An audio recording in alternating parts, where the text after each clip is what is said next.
the question arises, in a democratic nation, is it acceptable that a small group of executives, any group of executives, not just liberal executives, secular executives, Jewish, Christian, or Muslim executives, are able to dictate who we the people vote for? If the answer is no, then these things should happen. 1. The conglomerates that own, influence, or dominate hundreds of alter ego media companies across America should be broken up through Sherman antitrust laws already on the books. 2. The narrowly defined group of executives that comprises the control group of the conglomerates, networks, and studios should be encouraged to diversify. 3. The Internet must be kept free, open, and universal, and no control group, no matter what demographic, must ever be able to influence or dominate it. The Internet is really our last best hope for free exchange of uncensored information. And if it's to remain that way, it will become the primary weapon to break the grip of the collectivist New World Order.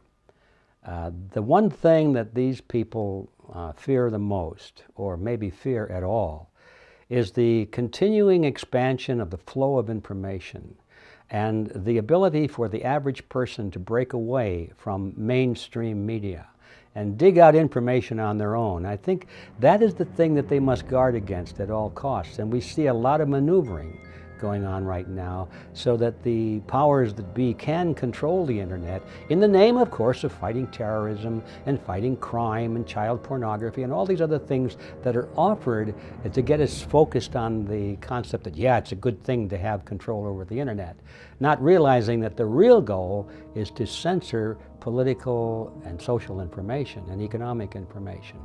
The Internet is already in the hands of political national and international political forces, and there's a struggle now between American control versus United Nations control over the Internet.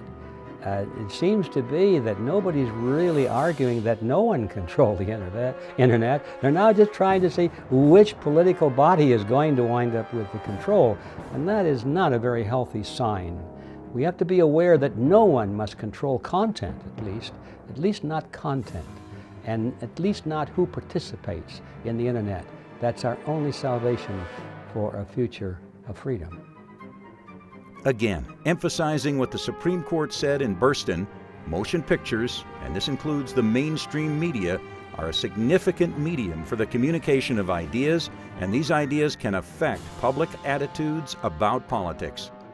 These anchors and various other mainstream media people are antagonistic to the Internet because the Internet has taken away their authority and their market share. And so it's only natural that the mainstream media will try to dominate the Internet. And do that regularly now. Also, as part of this equation is the fact that by limiting the amount of ideas that are exhibited, they can limit the knowledge and wisdom and understanding of the viewership.